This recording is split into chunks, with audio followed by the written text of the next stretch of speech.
കേരള ക്രിക്കറ്റിലും തലമുറ മാറ്റം. രഞ്ജി ട്രോഫിയിൽ മുഹമ്മദ് അസറുദ്ദീൻ ക്യാപ്റ്റനാകും. മുൻ നായകന്മാരായ സഞ്ജു സാംസണും സച്ചിൻ ബേബിയും ടീമിൽ ഇടം പിടിച്ചിട്ടുണ്ട്.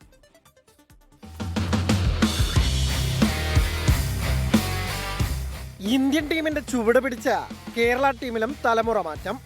36-കാരനായ സച്ചിൻ ബേബിക്ക് പകരം യുവതാരം മുഹമ്മദ് അസറുദ്ദീൻ രഞ്ജി ട്രോഫിയിൽ കേരള ടീമിനെ നയിക്കും.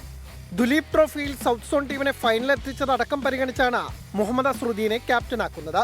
കഴിഞ്ഞ സീസണിൽ കേരളത്തെ ചരിത്ര ഫൈനലെത്തിച്ച നായകനെങ്കിലും സച്ചിനെ മാറ്റാനുള്ള തീരുമാനം ഭാവി കണക്കിലെടുത്താണെന്ന് KCA സെക്രട്ടറി വിനോദ് കുമാർ 24-നോട് പ്രതികരിച്ചു.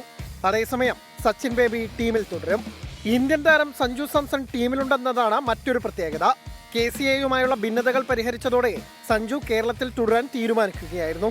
15-ന് കാര്യവട്ടത്ത് തുടങ്ങുന്ന മഹാരാഷ്ട്രക്കെതിരായ ആദ്യ മത്സരത്തിൽ കളിച്ച ശേഷമാകും സഞ്ജു ഓസ്ട്രേലിയൻ പര്യടനത്തിന് പുറപ്പെടുക.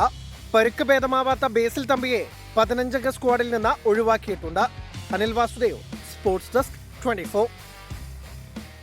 ലോകത്തെവിടെയായാലും ഏത് സമയത്തും 24 വാർത്തകളും ഓഗ്മെന്റഡ് റിയാലിറ്റി പാക്കേജുകളും എക്സ്പ്ലെയിനറുകളും വിശദമായി കാണാൻ ഞങ്ങളുടെ യൂട്യൂബ് ചാനൽ നിങ്ങൾക്ക് സബ്സ്ക്രൈബ് ചെയ്യാം.